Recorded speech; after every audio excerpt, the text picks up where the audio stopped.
Shortly after noon on the 8th of November 1954, a special train passed through the frontier station of Kaldenkirchen with His Imperial Majesty the Emperor of Ethiopia, a most exalted visitor to Western Germany.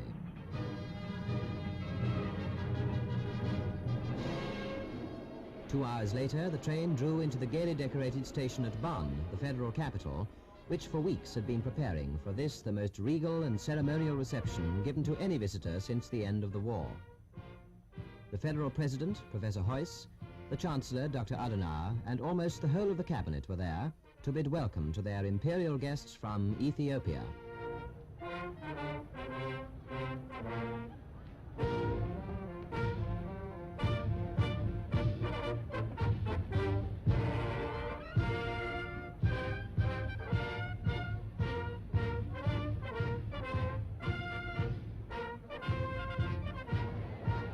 The people of Bonn treated this grey November day as a holiday. All the schools were closed in honor of the visit, and the children thronged the streets, each waving the Ethiopian flag.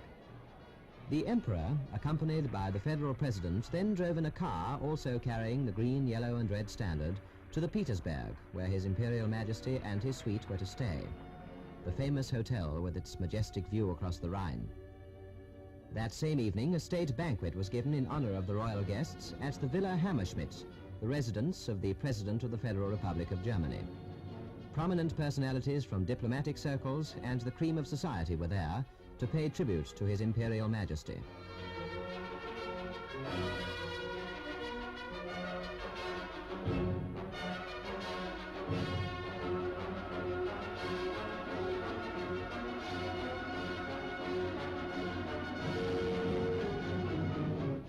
The newsreel cameras were there too to record an historic occasion.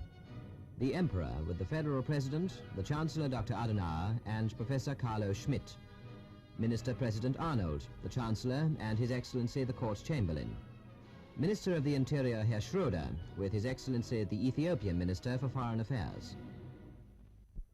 One of the more important public events was a visit to the agricultural faculty of the Friedrich Wilhelm University in the Rhineland, where the Emperor, who was accompanied by His Excellency the Ethiopian Minister of Justice, was graciously pleased to accept the honor of an honorary degree. In his citation, the Dean, Dr. Wendt, praised the services of their honored guest in the agricultural development of his country.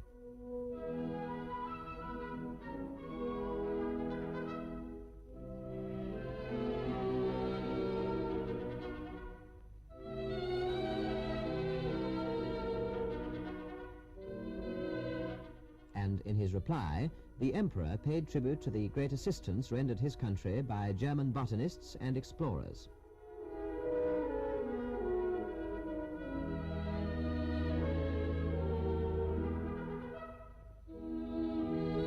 After a tour of the capital, the Emperor visited the Rathaus in Bonn, where the Oberbürgermeister, Herr Busen, presented His Majesty with a classroom fully equipped for 30 pupils. The Emperor, in reply, presented the city of Bonn with the silver and gold-banded tusks of an African elephant, 2 antique spears, and the gold-studded shield of a warrior. His Imperial Majesty then signed the city's Golden Book, a royal autograph in picturesque Amharic script, which Bonn has added to its treasure of valuable and historic documents. Thousands again lined the streets to cheer the Emperor on his departure. The first stage of his visit to Western Germany was over. The next stop was in Cologne. This city, called the Queen of the Rhineland, had a special attraction for the Emperor, who paid an early visit to the famous cathedral, one of the largest in Europe and a splendid example of ornamental Gothic architecture.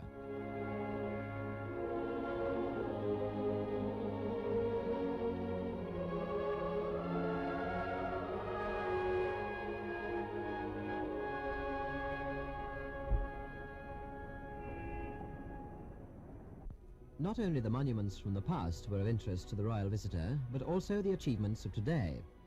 At the experimental station of the Alwegbahn in the Fullinger Heide, a monorail car gave an impressive demonstration of cheap and speedy transport possibilities for the future.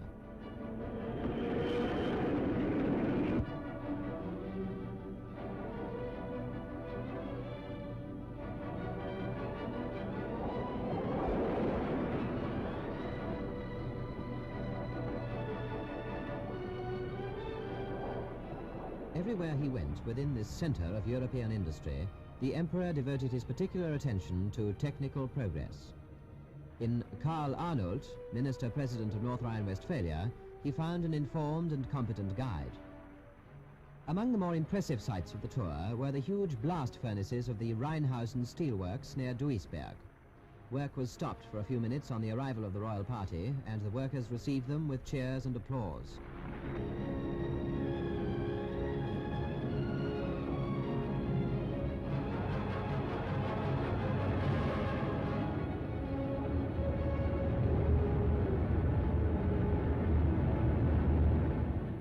Then the emperor witnessed the exciting scene as a giant blast furnace was tapped, and watched the making of steel ingots from the white-hot mass of metal to their final shaping in the great rolling and stamping mill. The application of modern techniques to the industry of his country is due very largely to the personal initiative of the emperor himself. Here in Essen, some 43 apprentices from Ethiopia, who have been trained in various branches of the German engineering industries, had the honor of being presented to their emperor. There were flowers and more flowers for the royal visit to Altenhof, a settlement for retired workers from the Ruhr industries. The emperor was especially interested in all the social and welfare problems of our industrial civilization. To the inhabitants of Altenhof, the visit was an unforgettable experience. In hundreds they surrounded the royal car, as with its escort of 16 white uniformed police, it left on the next stage of the tour.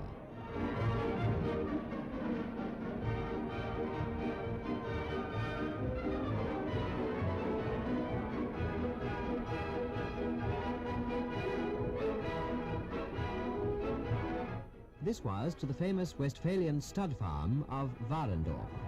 An extra guide to the royal party was the Federal Minister for Food, Agriculture and Forestry, Dr. Lübke. For the emperor, who has done so much to improve the bloodstock and standards of animal husbandry in his own country, this visit to a model farm was of obvious interest.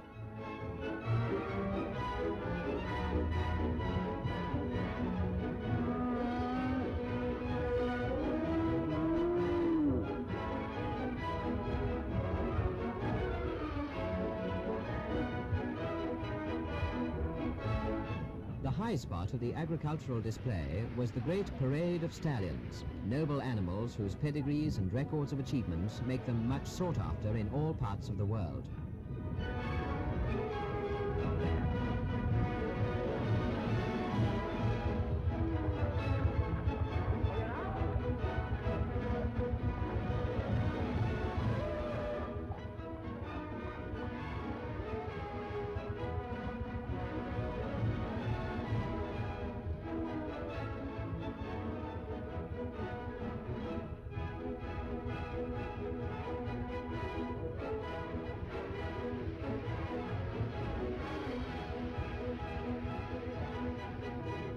These magnificent teams of Kaltblüter provided a fine picture of harnessed power, breeding and beauty.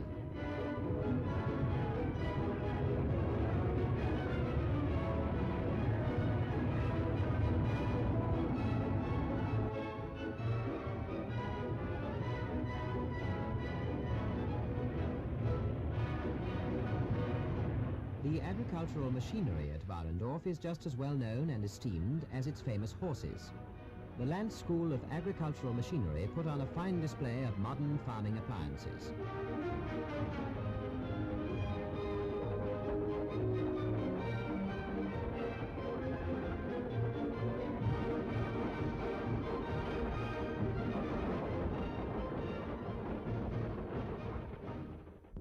But now the time had come for the last visit of the tour, to the free and Hansa city of Hamburg. The Senate, with Burgermeister Dr. Sieverking at its head, received His Imperial Majesty at the Rathaus, the city hall.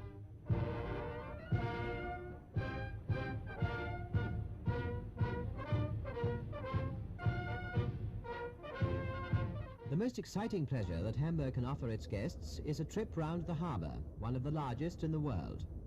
The weather on this, the last day but one of the Emperor's visit to Germany, was wonderful. The sun was shining and only the lightest of breezes rippled the water. Ideal conditions for a trip on the river.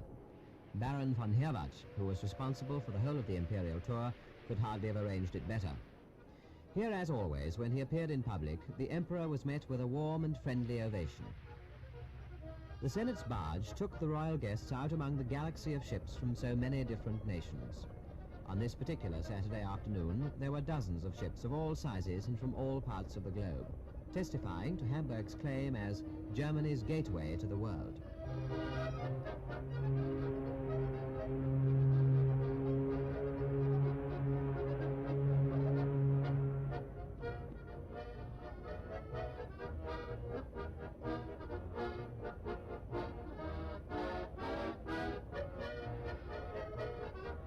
While from the distance could be heard the incessant clamour of the shipyards.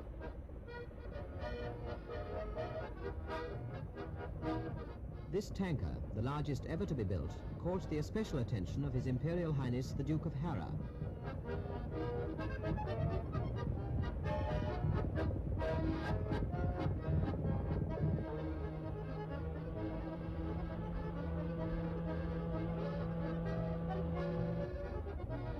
For more than an hour, the party inspected the countless craft, the drifters, freighters and passenger ships, and of course the old training schooner, the Pamir, with its tall, romantic masts.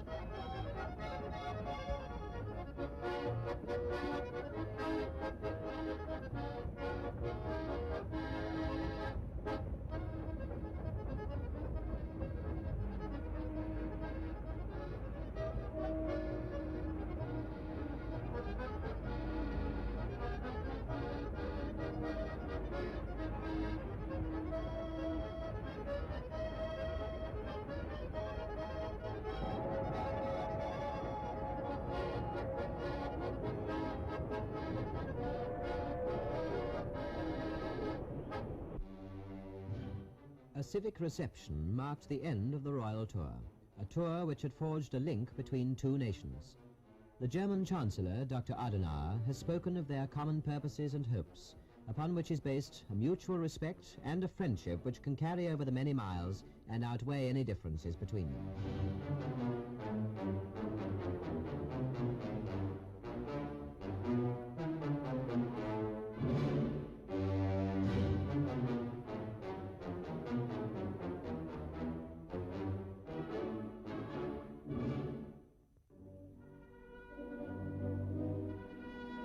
The following day saw the royal departure. At the Dammtor station in Hamburg, a special train was waiting to carry the Emperor on his way to Scandinavia. Before he left, however, His Imperial Majesty showed again that lovable human nature of his when he presented a golden souvenir coin to an enraptured little boy. Then the last words of thanks and farewell. The 6-day visit was ended, an imperial visit which the people of Germany will remember forever, and with pride.